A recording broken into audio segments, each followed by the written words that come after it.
ماما ماما، دلوقتي كل امبارح اللي شاف الفيديو كذا حد علق على حتة انتي قلتي ان حماتك مش زي ماما. ايوه. فبيقولوا لك لا، المفروض الحما زي الام.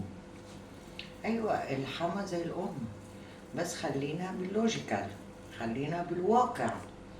كل واحد شايف امه، مفيش حد شبه مامته. كل واحد عنده مامته احسن ام في الدنيا، صح؟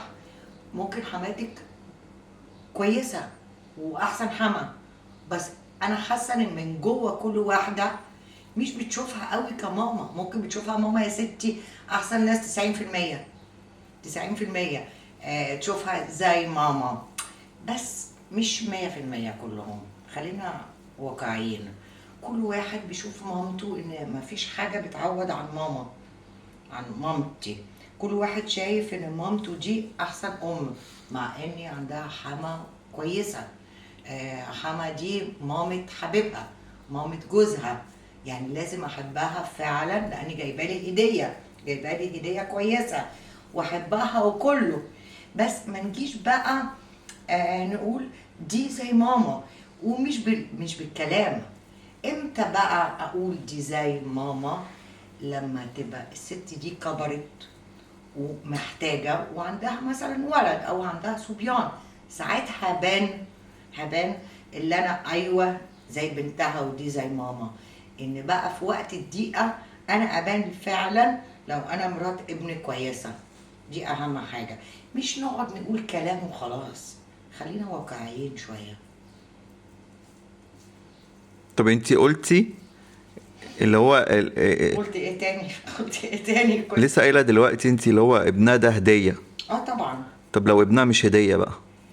بس احنا بنتكلم في العادي. لما واحدة دلوقتي اتجوزت واحد ولقيته راجل كويس قوي، اوكي، كون من لاف ستوري، كون بالصدفة، كون صالونات، المهم لقيت جوزها ده راجل كويس قوي. اذا ربيته ست كويسة قوي، عرفت تربيه عشان بيتعامل معاكي كويس.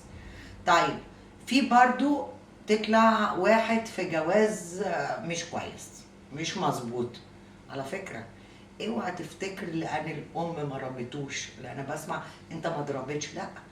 انا شفت حالات كتيرة الام بتربي كويس قوي كل العيال. مش هتربي واحد ومش هتربي واحد، او هتاكل واحد وتجوع واحد، لا هي بتربي. بيبقى في الشخصية ذات نفسها، هي ملهاش ذنب، هي ملهاش ذنب. هتقولي في ستات ما ربوش، ده موضوع تاني. بس معظم الامهات بتربي كل العيال زي بعض. يعني زمان كان بيجيبوا بالعشر عيال، وتلاقي ممكن 9 كويس وواحد مش كويس مثلا، وبيبقى مش كويس في كله، في كله ممكن مش كويس في نقطة معينة. إذا يعني قدرت تربي ال9 وجت على واحد ما عرفتش تربيه، أو ما نصحتوش أو سابته، لأ. الام، كون ام او حما، دي ام، دي ام بتعمل مجهود عشان تكبر العيال دي وتطلعهم شخصيه كويسه وشخصيه سويه.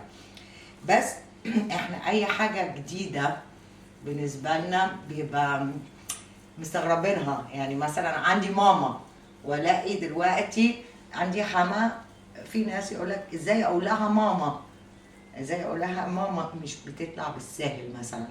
في ناس طنط، في ناس حضرتك.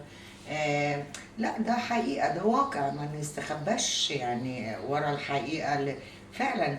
آه، ماما دي مش بتطلع غير للأم، أم يعني. طب المهم يا ماما، انتي بتعملي ايه؟ ها، بتعملي لنا ايه؟ بعمل كفتة، كفتة دجاج، كفتة ورز بالشعرية وكفتة داوود باشا، صوص ريد صوص. حماتي اللي معلماني. اوكي، حماتي انا كنت بقول لها آه ستو، ستو، كنت بقول لها ستو، لقيت كل عيالها او احفادها بيقولوا لها ستو. رحت انا داخله في الموضوع، مش عشان مش عايزه اقول لها ماما، انا لقيت كلهم طالعين التيتل ده ستو، بقيت انا بقول ستو لان فعلا انا كنت في سن احفادها. بس هي كانت ست عظيمه، ربت 10، كل واحد احسن من التاني. الله يرحمه.